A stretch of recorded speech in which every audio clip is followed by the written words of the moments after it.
उसका कल ही मैंने खुलासा किया, लेकिन कुछ अधिक जानकारी मैं देना चाहता हूँ। जो देवेंद्र जी ने कहा कि आपके मंत्री रहते हुए सलीम पटेल के बारे में आपको जानकारी थी कि नहीं। 2005 में मैं मंत्री पद पे नहीं था। एक आर पाटिल जी के साथ उनकी वीडियो वायरल हुई थी, ये सवाल आपने खड़ा किया। हमने मुनीरा से संपत्ति लेने के बाद सलीम पटेल की वो वीडियो वायरल हुई थी और सलीम पटेल ने उन सारे अखबार और चैनलों पे जिन लोगों ने दाऊद से उसका कनेक्शन बताया था उन पे डिफेमेशन सूट फाइल किया था। और 5 महीने पहले मैंने जानकारी ली सलीम पटेल का देहांत हो गया और सलीम पटेल ये मुनीरा का पावर ऑफ अटॉर्नी था।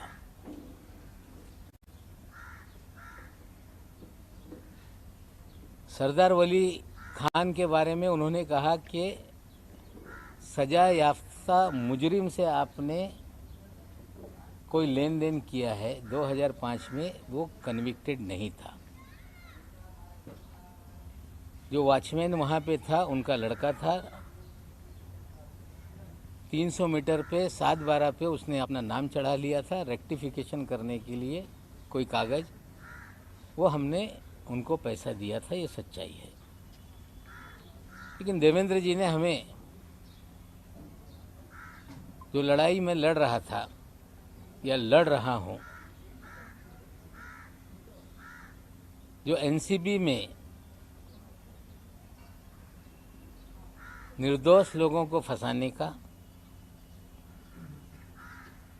हजारों करोड़ की उगाही करने का, कहीं ना कहीं देवेंद्र जी उसको डाइवर्ट करने का प्रयास कर रहे हैं। और सिर्फ डाइवर्ट करने का नहीं, उस अधिकारी को बचाने का प्रयास हो रहा है, क्योंकि देवेंद्र जी के उस अधिकारी के पुराने संबंध हैं। 2008 में कोई अधिकारी नौकरी पे आता है और 14 साल से मुंबई शहर छोड़ता नहीं, इसके पीछे क्या राज है? देवेंद्र जी औरों को कह रहे हैं कि अंडरवर्ल्ड कलेक्शन के लोग हैं ये,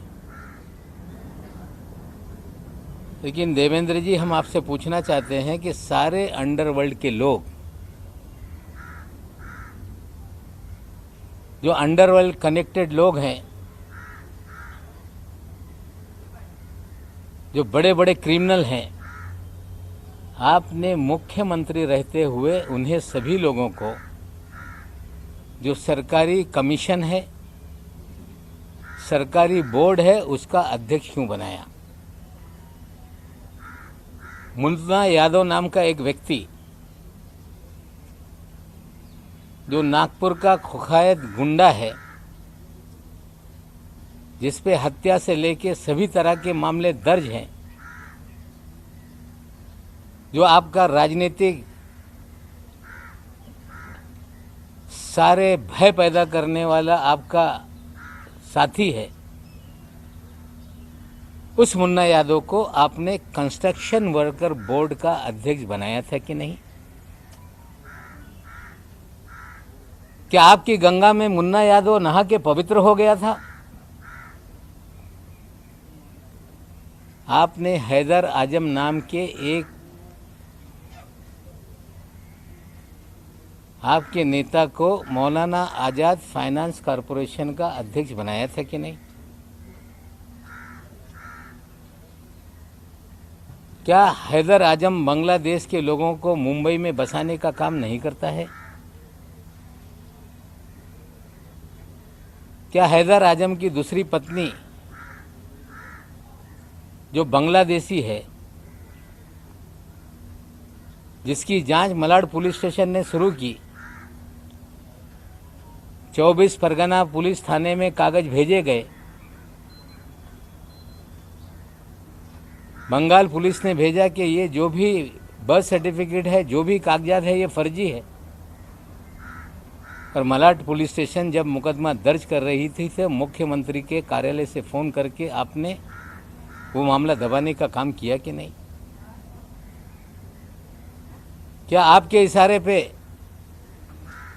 पूरे महाराष्ट्र में उगाही का काम हो रहा था कि नहीं? मामला मुंबई का हो, बिल्डरों की जमीनों का झगड़ा हो,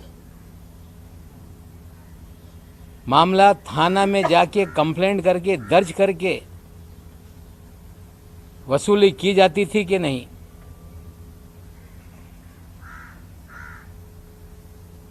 जमीन मालिकों को पकड़ के लाते थे और सारी जमीनें अपने नाम पे लिखा ली जाती थी, ये सच है कि नहीं? क्या आपके कार्यकाल में विदेश से लोगों को फोन आते थे, कुख्यात गुंडे फोन करते थे और पुलिस वाले मामला सेटल कर देते थे कि नहीं? लेकिन सबसे गंभीर आरोप मैं लगा रहा हूं देवेंद्र जी आप पे कि जब 8 नवंबर 2016 को नोटबंदी हुई, मोदी जी ने कहा कि नोटबंदी इसलिए किया जा रहा है, आतंकवाद खत्म होगा, काला धन खत्म होगा। और एक बात मोदी जी ने कही थी कि बड़े पैमाने पे जाली नोट है, उसे खत्म करने के लिए हम नोटबंदी का काम कर रहे हैं। जब नोटबंदी हो गई पूरे देश में जाली नोट, चाहे पंजाब हो, 2000 के 500 के जाली नोट पकड़े जाने लगे, मध्य प्रदेश में जाली नोट पकड़े जाने लगे, तमिलनाडु में जाली नोट पकड़े जाने लगे। लेकिन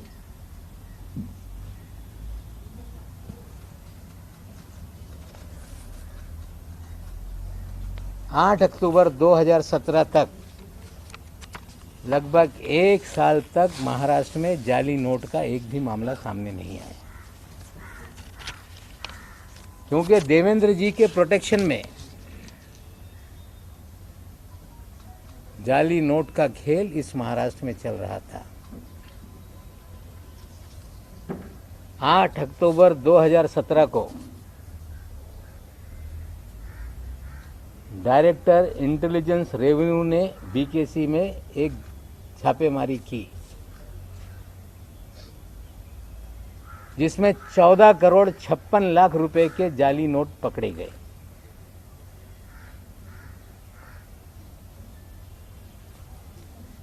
और उस मामले को रफा दफा करने के लिए देवेंद्र जी ने उसमें मदद करने का काम किया।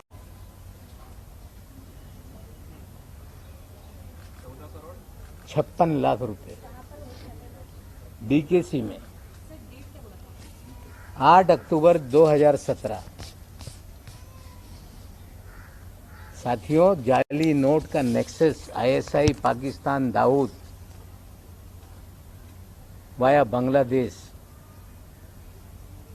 ये पूरी जाली नोट इस देश में फैलाई जाती है।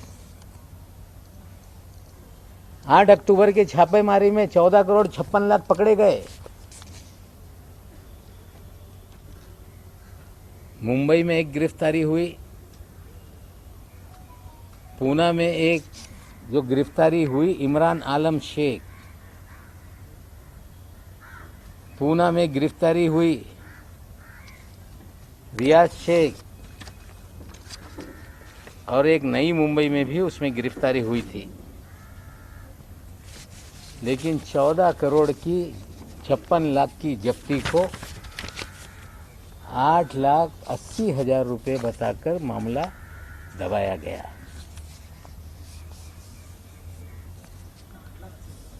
8,80,000 बताकर मामला दबाया गया। पाकिस्तान की जाली नोट भारत में चले,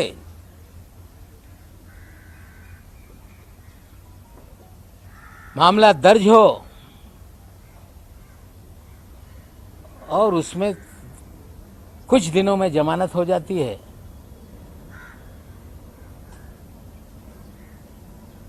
मामला एनआईए को नहीं दिया जाता। नोट कहां से आ रही थी उसके अंतिम जांच कभी आगे नहीं बढ़ती। क्योंकि जो लोग ये सब जाली नोट का रैकेट चला रहे थे उन्हें कहीं ना कहीं तत्कालीन सरकार का संरक्षण था। कहानी बनाई गई कि वो तो कांग्रेस का नेता है। इस शहर में कभी भी वो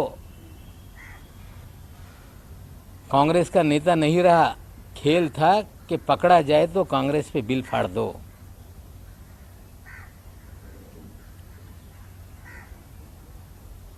और जो आलम शेख था, इमरान आलम शेख, ये माइनॉरिटी कमीशन 6 महीने के बाद जिसको हाजी अरफात शेख को चेयरमैन बनाया गया, उसका ये छोटा भाई है। हाजी अरफात शेख जिसे देवेंद्र जी ने दल बदल करा के अल्पसंख्यक आयोग महाराष्ट्र का चेयरमैन बनाया था, उसका ये छोटा भाई है। देवेंद्र जी, आप मुन्ना यादव को चेयरमैन बनाते हैं, कुखायत गुंडे को। बांग्लादेशियों को इस शहर के अंदर आबाद करता है, उसको आप minority Maulana Azad finance corporation का चेयरमैन बनाते हैं। और जो जाली नोट का रैकेट चलाता है, कहीं छोटे मोटे कोई कार्ड छाप ले के कांग्रेस का नेता बना देता है, रहता है किसी और पार्टी में, काम आपके लिए करता है, और बाद में आप उसे महाराष्ट्र के अल्पसंख्यक आयोग पद का अध्यक्ष बनाते हो। पूरी तरह से आपने राजनीति का क्रिमिनलाइजेशन किया। हम आपसे पूछना चाहते हैं कि रियाज भाटी कौन है?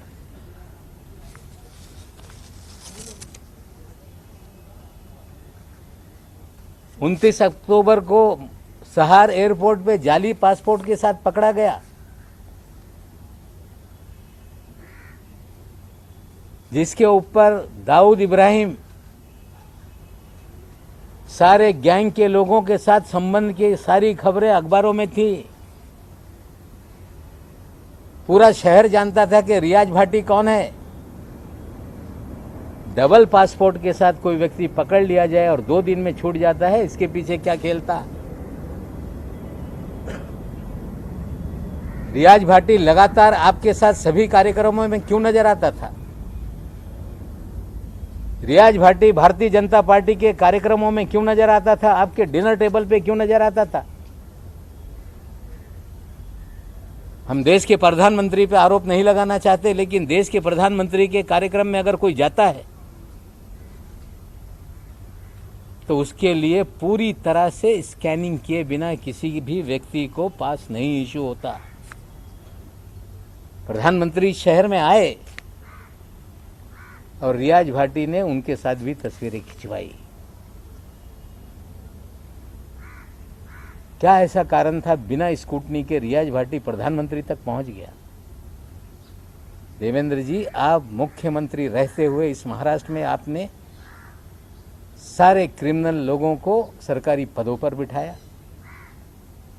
जाली नोट का नेक्सस आपने चलवाया। आपने रियाज भाटी के जरिए पूरी उगाही का काम किया। आपने थाना में कमिश्नर बैठा के कंप्लेंट पूरे महाराष्ट्र की करा के उगाही का धंधा करवाया। और विदेश से खुखाए गुंडे फोन करके सेटलमेंट पुलिस वाले करते थे।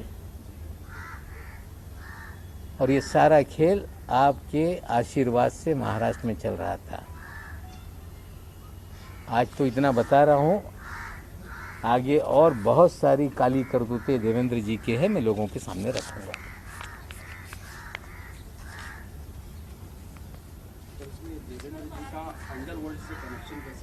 रियाज भाटी उनके साथ क्यों घूमता है? 2 पासपोर्ट के साथ अगर कोई अंडरवर्ल्ड का आरोपी एयरपोर्ट पर डिटेन हो जाए तो 2 दिन में कैसे छूट जाता है? प्रधानमंत्री के कार्यक्रम में वीआईपी के पास कैसे बन जाते हैं? जाली नोट का नेक्सस चलता है, जमानत हो जाती है, पैसे कहाँ से आए, कहाँ से, उसका क्यों नहीं इन्वेस्टिगेशन किया जाता? क्या हैदर आजम की बीवी का बांग्लादेश का मामला पुलिस स्टेशन में दर्ज है कि नहीं? क्या मुन्ना यादव ये कुख्यात गुंडा है कि नहीं? हम तो सवाल देवेंद्र जी से पूछना चाहते हैं, इसका जवाब आप दें। अगर ये झूठ है तो बताएं कि नवाब मलिक मुन्ना यादव के बारे में झूठ बोल रहा है। सवाल तो आप पूछ रहे हैं, लेकिन महाराष्ट्र में फिलहाल आप ही की अलायंस वाली सरकार है, होम मिनिस्ट्री एनसीपी के पास में। रियाज भाटी फरार है, मुन्ना यादव पे मुकदमे हैं, जाली नोट का मामला डीआरआई का है। जो एजेंसियां केंद्र की काम करती है उनसे हम सवाल खड़ा कर रहे हैं कि इसको फिर से देखो, कि जाली नोट का नेक्सस पाकिस्तान से कैसे लिंक है, ये भी देखना पड़ेगा। पार्टी का किस अंडरवर्ल्ड से संबंध है? मामले में पाकिस्तान का कोई लिंक एस्टैब्लिश हुआ था, जिसका आप आरोप लगा रहे हैं, और कौन से बेसिस पे आरोप लगा रहे हैं कि मामला रफा दफा किया? जब 14 करोड़ 56 लाख पकड़े गए, जाली नोट का मामला था, तो क्या ऐसा हो गया कि जमानत हो गई तुरंत? क्या ऐसा था कि जांच आगे नहीं बढ़ी? और जिसको पकड़ा था उसके भाई को आपने अल्पसंख्यक आयोग का अध्यक्ष क्यों बनाया? और ये योगा योग है कि उस समय भी उस केस का जो इंचार्ज था वो भी समीर दाऊद वानखेड़े ही था। जी, ते डीआरआई मध्ये ही केस झाली होती। ये मामला डीआरआई में हुआ था। और मैं आपको बता दूं कि जो 14 साल से वानखेड़े साहब जो मुंबई में लगातार पोस्टिंग रहे, उनकी posting joint commissioner intelligence revenue की 1 जुलाई 17 को हुई, और उस समय उनके ही पास ये डिपार्टमेंट था।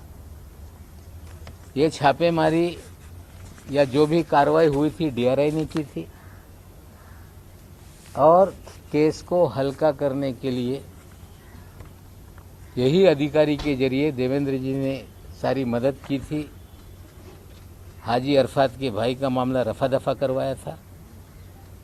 ये कोइंसिडेंस हो सकता है, लेकिन एक ही अधिकारी जिसके ऊपर गंभीर मामले चल रहे हैं, 2-2 एसआईटी जांच कर रही है,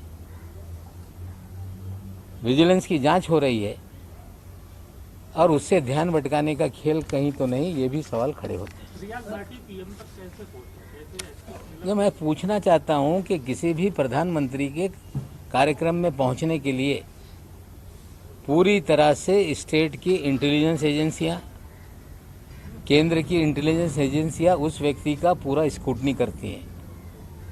अगर जिसके ऊपर लगातार दाऊद इब्राहिम के संपर्क के मामले रहे हों और वो सीधे प्रधानमंत्री तक पहुंच जाए, तो कहीं ना कहीं उसे किसी न किसी का आशीर्वाद था, जिसके कारण उस कार्यक्रम के भीतर तक वो गया।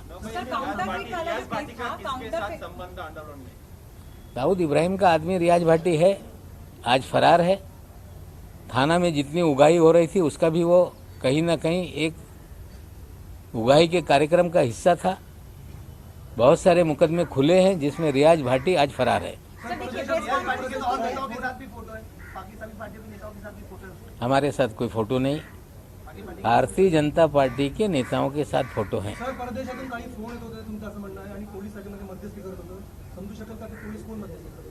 नाही, त्याच्या बाबतीत काही तपास सुरू आहे, त्याच्यावर मी भाष्य करू इच्छित नाही। सर देखिए, प्रेस कॉन्फ्रेंस तक ठीक है, पर एंड आईआई की सेट की काउंटरफीट का डीआरआई के पास है, बट फिर भी as I earlier also said कि होम मिनिस्ट्री आप ही के पास में है, एज आपकी पार्टी के पास में है। स्टिल आप लोग कोई इंक्वायरी जो एलिगेशन देवेंद्र फडणवीस पे लगा रहे हैं, एटलीस्ट स्टेट इंटेलिजेंस एजेंसी तक जो लिमिटेड है वो वाला पार्ट आप लोग इन्वेस्टिगेट कर सकते हैं, राइट? तो are you going to write to your own the home minister who is from your? देखिए, मैं अगर इस तरह से चीजें करूंगा तो लोग कहेंगे कि नवाब मलिक लोगों को फंसा रहा है। सर प्रेस कॉन्फ्रेंस में हम बता रहे हैं, देखते हैं कितनी ईमानदारी से चीजें फिर शुरू होती है। रियाज भाटी को लेके देखते हैं क्या सफाई आती है। सर रियाज भाटी को पॉलिटिकल लॉबीज बताया जा रहा है और लगभग सारी पार्टियों के नेताओं के साथ उसकी फोटो लाइव सारे ग्रुप में शेयर की जा रही है आपकी किसी के पैरेलल। तो नहीं, देखिए ऐसा है, रियाज भाटी किसके साथ तस्वीर उतार रहा है ये सवाल नहीं है। सवाल ये है कि 2 पासपोर्ट के साथ अगर कोई एयरपोर्ट पे क्रिमिनल पकड़ लिया जाए तो 2 दिन में कैसे छूट जाता है। सर लेकिन आप लोगों का नेक्स्ट सवाल ये है कि प्रधानमंत्री के कार्यक्रम में कैसे एक्सेस मिल जाती है। तस्वीरें किसी की शादी में किसने उतार ली, मैं ये नहीं कहना चाहता। किसी नेता के साथ उसकी तस्वीरें, ये आरोप मेरा नहीं।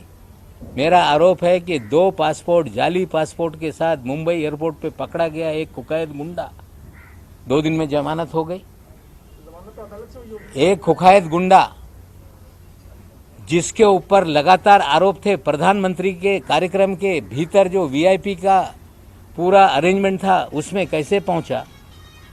पूरी तरह से देवेंद्र जी का संरक्षण उसको था।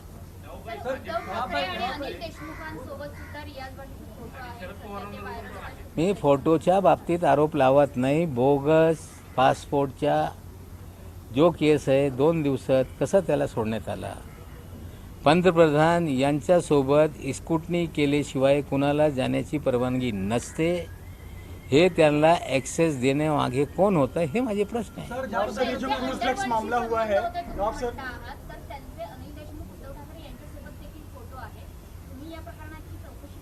नाही, फोटोवर मी कधी आरोप लावत नाही। माझ्यासोबत पण कोणी येईल फोटो काढून जाईल। सार्वजनिक जीवनात लोकांच्यावर फोटो लोक काढताय। मुन्ना यादव हे शासकीय समितीवर अध्यक्ष होते की नाही। हाजी अरफात मायनॉरिटी कमिशनचा चेअरमॅन होता की नाही। आजम हैदर हे मौलाना आझाद फायनान्स कॉर्पोरेशनचे चेअरमॅन होते की नाही। एका पदावर नेमणूक करत असताना पोलिसांकडून रिपोर्ट मागवण्यात येते की नाही। हे सगळं असताना त्यांना संरक्षण देण्यासाठी, इनाम देण्यासाठी या तिघांना बोर्ड आणि कमिशनचा चेअरमॅन करण्यात आला होता। नवाब सर क्रूज ड्रग्स जो मामला हुआ है हे जे नोटा आहेत, जाली नोटा आहेत त्या दाबल्या गेल्या, त्यावेळेस भारतीय जनता पार्टीबरोबर शिवसेनाही सत्तेमध्ये होती। तर ज्या पद्धतीने देवेंद्र फडणवीसला हे सगळं माहिती होतं त्याप्रमाणे शिवसेनेच्या काही मंत्र्यांना माहिती होतं का, तुम्ही माहिती का? मला माहित नाही। त्यांना नंतर पक्षांतर करून अल्पसंख्याक आयोगाचा अध्यक्ष करण्यात आला। म्हणजे हे लोक यांच्यासाठी काम करत होते हे याच्यातून निश्चित होते। नवाब सर जिस प्रकार से क्रूज ड्रग्स मामला हुआ है क्या ये प्रतीत होता है कि ये वसूली ड्रग्स मामला था, क्योंकि इसमें बहुत सारे व्हाट्सएप चैट जो सामने आए और लोगों के केपी गोस्वामी और प्रभाकर सैल के इसमें चैट में बस नजर आ रहा है कि पहले से टारगेट दिए गए थे, कुछ चेहरे पहले से दिए गए थे और उनको पहले से निशाना साधना था। तो क्या ये वसूली ड्रग रेड इसे कहेंगे, क्या कहेंगे इस मामले में? देखिए 13 लोगों को चिन्हित किया गया। जो 3 तारीख की रात में जो डीजी प्रधान साहब हैं उन्होंने मीडिया के सामने कहा कि भारत के इतिहास में पहली बार मिड सी ऑपरेशन हम लोगों ने किया। एक क्रूज पे छापेमारी हुई। 15 दिन से हम तैयारी कर रहे थे और इस तरह की बातें कही गई। सारे देश में उसको लेके खबरें चलने लगी। लेकिन हमने पहले 6 तारीख को सवाल केपी गोस्वामी और मनीष भानुशाली पे उठाए थे। हमने पहले कहा था कि उगाही का मामला है। व्हाट्सएप चैट के जरिए जो प्रभाकर कह रहा है कि कुछ लोगों के प्री डिसाइडेड फोटो बांटे गए थे, उन्हीं को पकड़ना था, ये सारा उनके कन्वर्जेशन में है। अगर रेड शिप पे डाली गई तो क्रूज को बिना परमिशन सेल करने की परमिशन क्यों दी गई? उस क्रूज में पूरी तरह से तलाशी क्यों नहीं ली गई? क्यों टर्मिनस से ही लोगों को डिटेन कर लिया गया? क्यों आर्यन खान को किसके कहने पे वहां तक लाया गया? आर्यन खान के घर वालों से 25 करोड़ की मांग क्यों की गई? डिस्काउंटेड रेट 18 करोड़ में डील क्यों हुई? 50 लाख रुपए उठाए क्यों गए? ये सारे सवाल हैं। दोनों एसआईटी के सामने सारे बयान हैं, सीसीटीवी फुटेज है, कॉल सीडीआर होगा, इलेक्ट्रॉनिक एविडेंस भी उसमें है। लेकिन कहीं ना कहीं लोगों को डराया जा रहा है कि आपने पैसा दिया, आप भी मुकदमेबाजी में फंस जाओगे। मैं आज फिर कहता हूँ, कि रैंसम मांगने वाला गुनहगार होता है, अपने बच्चों को बचाने के लिए फिरौती देने वाला कभी भी गुनहगार नहीं। मैं उनको फिर कहता हूं कि डरो मत, आप विक्टिम है, आप गुनहगार नहीं। डराने से आप डरेंगे तो इस शहर में इसी तरह का उगाही का काम चलते रहेगा। समीर वानखेड़े के अगेंस्ट जो एलिगेशंस हैं वो एनसीबी की विजिलेंस टीम इन्वेस्टिगेट कर रही है। Usually people go for a central agency which is मतलब जो कि मेन एजेंसी का पार्ट नहीं, ये आदमी एनसीबी का ही ऑफिसर है और एनसीबी ही इनके खिलाफ इंक्वायरी कर रही है। Do you have any plans of asking for another agency probing this? क्योंकि मुंबई मैं फिर बोल रहा हूं कि 26 मामलों को हमने पत्र लिखा है कि ये जाली मामले हैं। एनसीबी एक ऑर्गेनाइजेशन है, उनके भीतर भी जांच करने का उनका अधिकार है, काम है। लेकिन अगर इस शहर में किडनैप करके उगाही का काम चल रहा हो, लगातार मुंबई पुलिस को कंप्लेंट मिल रही है, तो पैरेलली 4 अधिकारियों की कमेटी उसकी जांच कर रही है और निश्चित रूप से जो सच्चाई होगी वही लॉजिकल एंड तक जाएगा। आपने कहा हुआ है कि ये बाहर से फोन आता था। बड़ा भाई इसने कल जब आरोप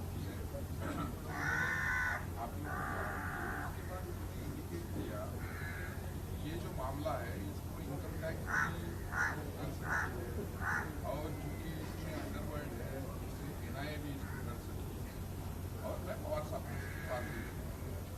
आज जो आपने आरोप लगाए आपको क्या लगता है कि आपने गंभीर आरोप लगाए, इसकी जांच महाराष्ट्र सरकार आपने आज जो आरोप लगाए हैं नहीं, देखिए ऐसा जो मैंने कहा है वो सारी चीज़ों को निश्चित रूप से जब मैं कुछ कहता हूं तो मेरी भी जिम्मेदारी बनती है कि मैं गृह विभाग को इसकी जानकारी दूं। निश्चित रूप से मैं गृह विभाग को जानकारी दूंगा। देवेंद्र जी ये बोल रहे हैं कि आपको सीबीआई पीछे लगेगी, कुछ ट्विटर में लिख रहे हैं कि नवाब मलिक आपका जेल इंतजार कर रहा है। अगर गुनाह किया होगा तो हम जेल जाएंगे, लेकिन पाउडर के पैसे से अगर एल्बम बनता है तो इसकी भी जांच होनी चाहिए। सर, ज्या पद्धतीने तुम्ही आता पावडरच्या पैशाने अल्बम म्हटलंय बघा, देवेंद्र फडणवीस यांच्या पत्नी अमृता फडणवीस यांनी आपल्यावर टीका केली आणि असं म्हटलंय ट्विटरमध्ये की नवाब मलिक फक्त पत्रकार परिषद घेत आहे आणि विषय डायव्हर्ट करताय। नवाब मलिक यांना त्यांच्या जावयाला आणि काळ्या संपत्तीला वाचवण्याचा प्रयत्न। चोर मचाए शोर यांच्या काळ्या संपत्ती काढायची जर वेळ आली तर ते पण आज नाही उद्या काढू। वर्लीमध्ये 200 कोटी रुपयाचे फ्लॅट कोणाच्या नावाने आहे, हे सगळं जे बेनामी संपत्ती हा विषय नहीं, नंतर काढू।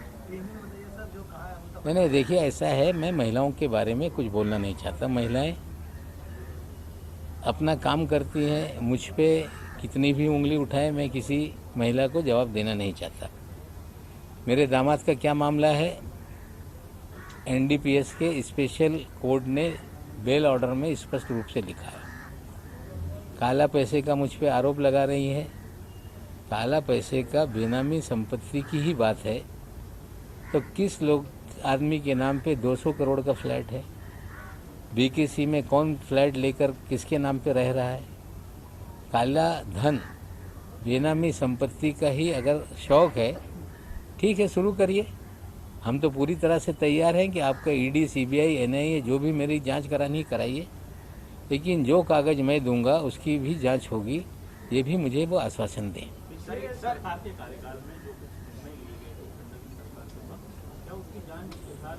देखिए वो सरकार, मैं आज सरकार की तरफ से प्रवक्ता के नाते नहीं बोल रहा हूँ। मेरी लड़ाई नाइंसाफ़ी, लोगों को, बेगुनाहों को जेल में डालना, उगाही का मामला, इसको लेके सरकारी बात आगे करेंगे। धन्यवाद। तुम्ही निर्वाद कारण तुम्ही एकटेच लढत आहात असं सुद्धा बोललं जात आहे, पण विलन नेमके किती आहेत? विलन तर आता चंडाल चौकडी आहे, ते चंडाल चौकडीच्या विरोधात मी लढतोय।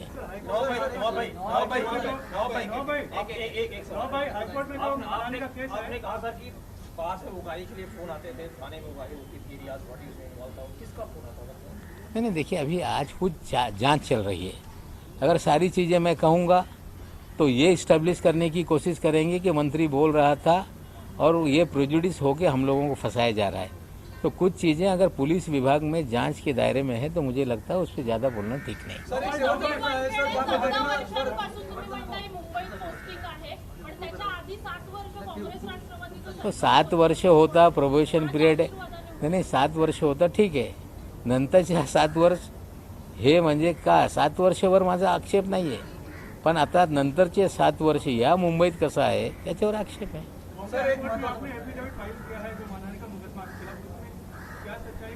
देखिए मेरे खिलाफ मुकदमों की बाढ़ आ गई है. अलग अलग फोरम पे जाके मेरे खिलाफ कोई शिकायत कर रहे हैं. ठीक है, हर व्यक्ति को इस देश में शिकायत करने का अधिकार है. कोई कहता है कि नवाब मलिक पे एट्रोसिटी लगा दो. मैंने कोई ऐसे बात आपत्तिजनक नहीं की कि किसी की जाति को लेके आपत्तिजनक मैंने बात की हो. फर्जी सर्टिफिकेट फर्जीवाड़े का सवाल हमने उठाया. हमने जो बातें की उसको लेके बहुत सारी जांच आगे बढ़ रही है. लोग मुझे बोलने पे रोक लगे इस तरह से हाईकोर्ट में PIL भी फाइल हुआ था.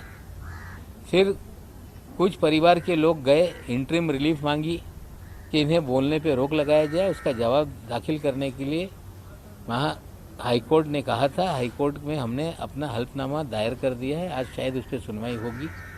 कोई क्रिमिनल प्रोसीजर चला रहा है तो ये न्यायालयीन लढाई है. निश्चित रूप से हम लढेंगे. सर, ज्या पद्धतीनं आता आरोप प्रत्यारोप सुरू आहेत, केस एका साईडला आहे ड्रग्स प्रकरणाची आणि त्याची चौकशी एजन्सीज करत आहेत. आता हे वैयक्तिक पातळीवर उतरलं असं मला मी अजिबात वैयक्तिक पातळीवर जात नाही. मी सुरुवातीपासून बोलतो, रविवारी पण बोललं होतं की ही लढाई अन्यायाच्या विरोधात आहे.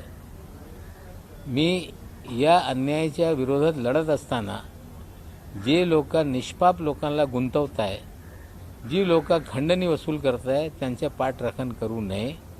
मी मागच्या रविवारी हे आवाहन केलं होतं. तरी त्यांना वाचवण्यासाठी लोक समोर येत असतील तर मग मला बोलावं लागतं आहे. ये हाइड्रोजन बम था, ये हाइड्रोजन बम हमें बचा है. कुछ बहुत सारे बम हैं. लड़ाई कैसे आगे जाती देखेंगे. कुछ विधानसभा में भी फोड़ेंगे. धन्यवाद.